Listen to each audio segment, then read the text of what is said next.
Kita sudah berada di bulan Zulhijjah, bulan terakhir dalam hitungan tahun Hijriyah. Ada beda antara Idul Fitri dengan Idul Adha. Idul Fitri momentumnya adalah momentum untuk saling memaafkan, momentum untuk mengikhlaskan kesalahan orang lain. Orang yang ingin fitrah, orang yang ingin suci, dia harus banyak untuk berlapang dada. Idul Fitri kembali kepada fitrah. Tapi Idul Adha momentumnya adalah momentum kepedulian, momentum untuk bisa berbagi. Orang yang berbagi dibutuhkan keikhlasan, dibutuhkan ketulusan. Kalau dia berbagi tapi tidak tulus, kalau dia memberi tapi tidak ikhlas, hitungannya tidak akan pernah seperti yang diharapkan.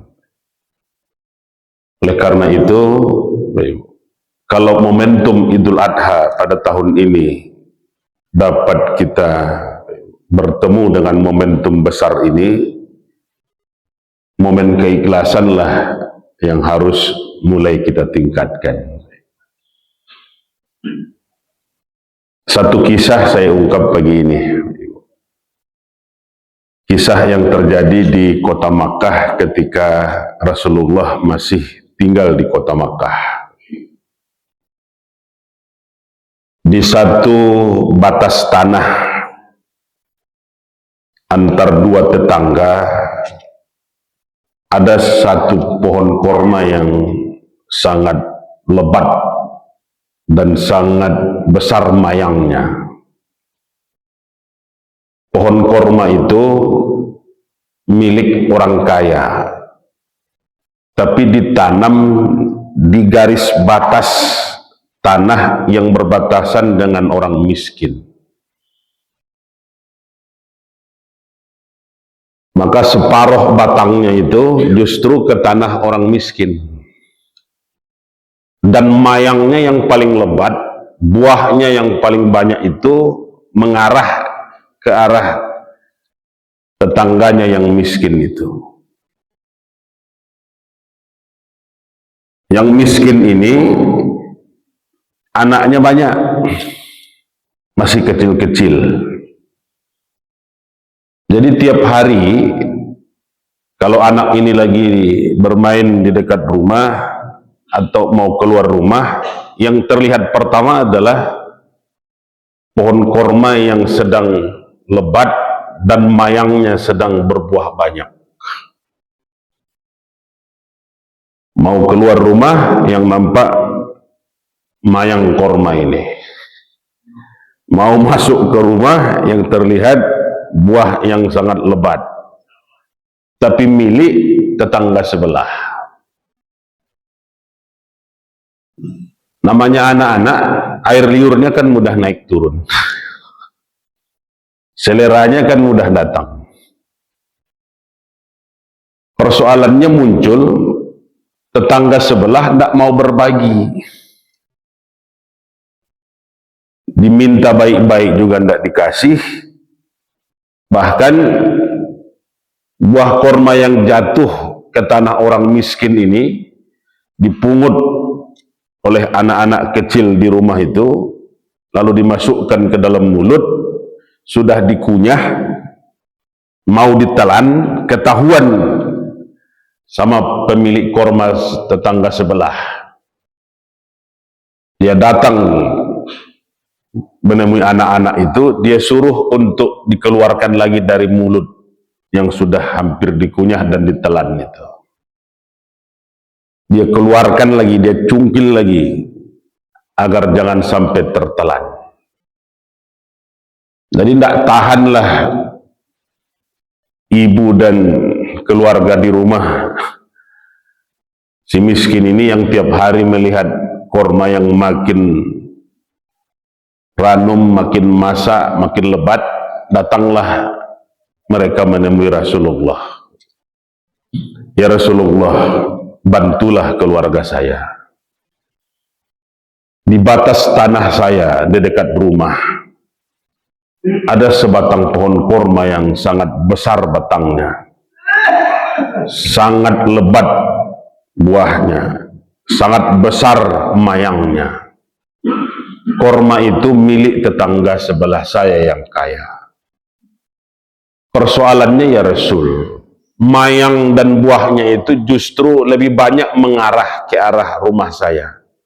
Jatuhnya di tanah saya. Saya tidak masalah ya Rasul. Saya tidak jadi persoalan. Tapi anak-anak saya ya Rasul, tiap hari mereka melihat itu. Tiap hari mereka nampak itu. Buah yang jatuh pun di tanah saya, diambil oleh anak saya. Sudah mau ditelan, masih dicungkil lagi keluar, suruh dimuntahkan oleh tetangga saya. Ya Rasul, berikanlah saya jalan keluar. Apa kata Rasulullah? Saya akan temui tetanggamu itu. Datanglah Rasulullah ke pemilik korma yang ditanam di atas tanah dengan si miskin ini. Lebat buahnya, besar mayangnya, memang agak beda dengan yang lain. Apa kata Rasul? Maukah engkau saya tebus satu batang pohon korma ini dengan yang lebih baik, dengan yang lebih lebat, dengan yang lebih lezat, tapi nanti di sorga. Saya tebus kepadamu satu batang ini, berikan kepadaku ini, aku janji menggantinya denganmu, memberikan kepadamu kembali dengan yang lebih bagus, lebih baik, lebih besar dari yang engkau miliki ini.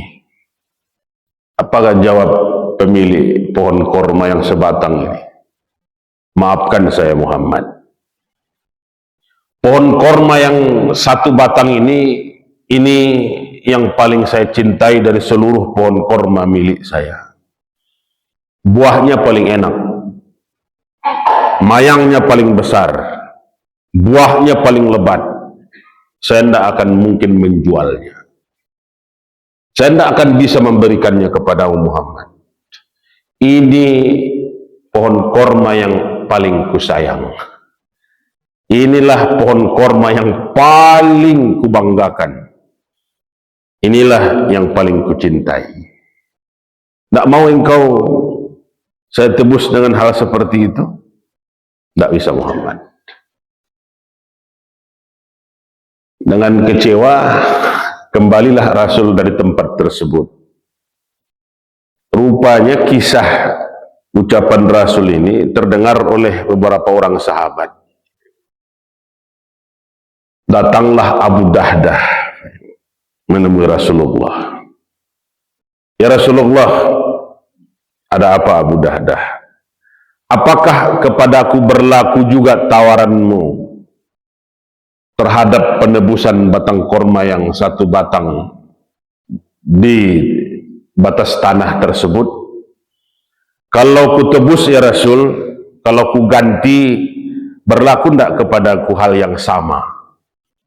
Akan mendapatkan pohon korma nanti di surga.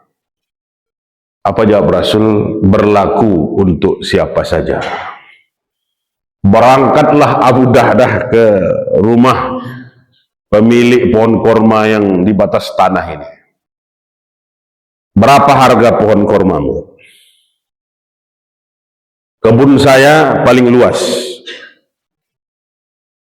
buah korma saya paling banyak. Maukah engkau menggantinya, menebusnya? Ambil pohon korma dan lahan saya, ambil dan pilih berapa yang engkau mau, tapi berikan yang sebatang ini kepadaku. Apa kata pemilik pohon korma yang sebatang di batas tanah ini? Abu Dahdah, saya akan mau menebusnya kalau engkau mau menggantinya dengan pohon korma yang sedang berbuah lebat sebanyak 600 batang di kebunmu. 600 batang, kata Abu Dahdah, ya, ini baru saya akan tebus kalau engkau mau menggantinya dengan 600 batang pohon korma yang sedang berbuah lebat di kebunmu. Apa kata Abu Dahdah? Kalau itu maumu, saya terima.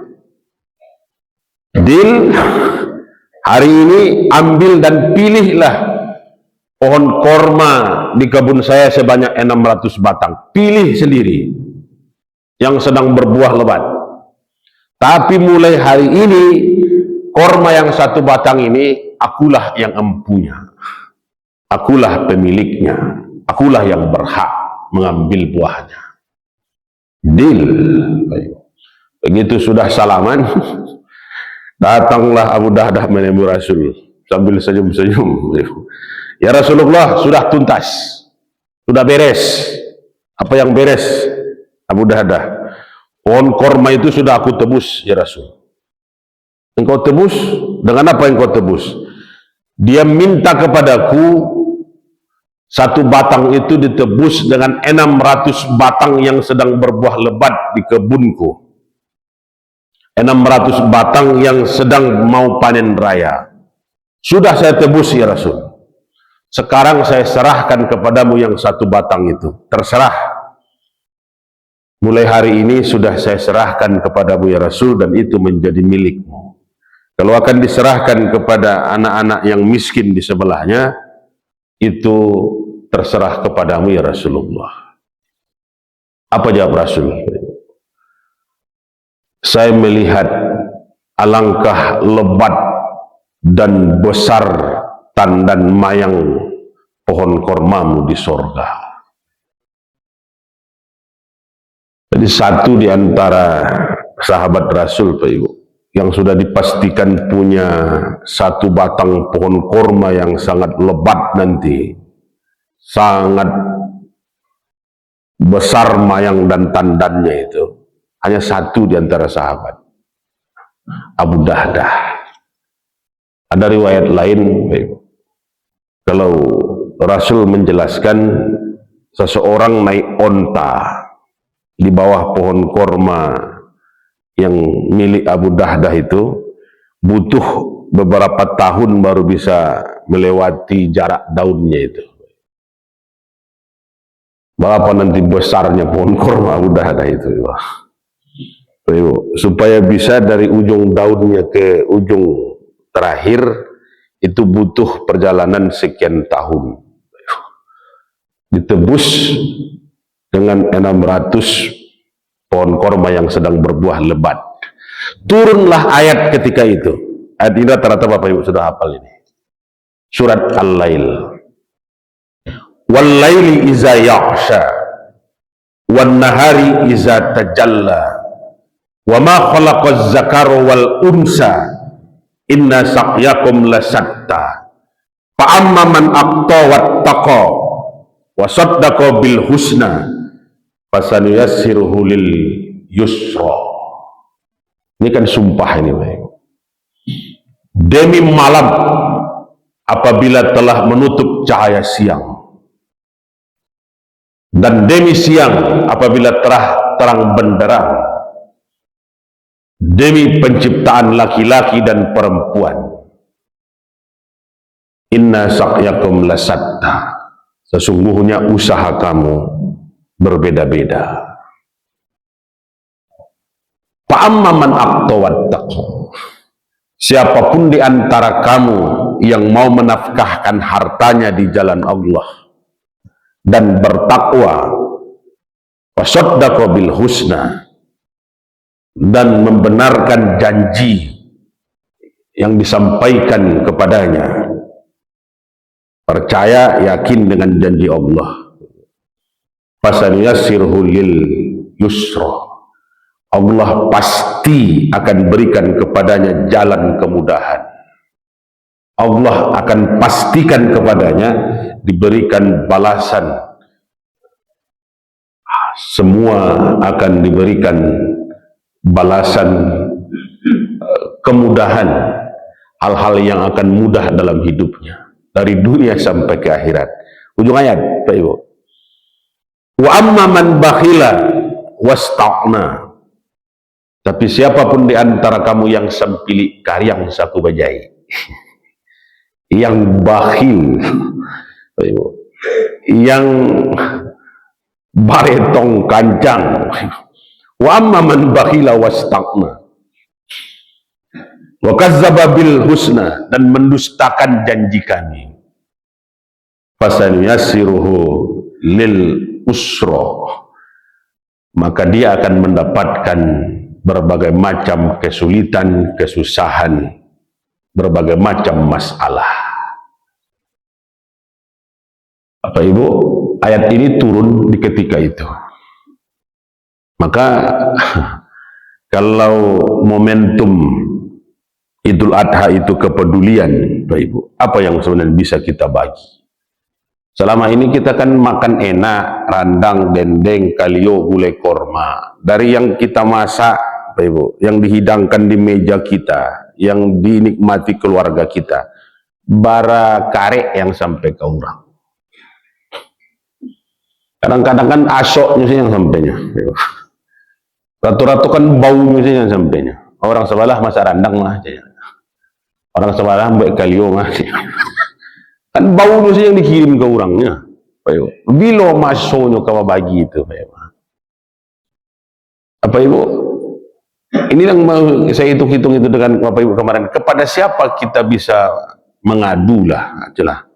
Surat masuk tiap hari bertambah, minta kurban. Tempat kami nol, tempat kami tidak ada, tempat kami tidak cukup.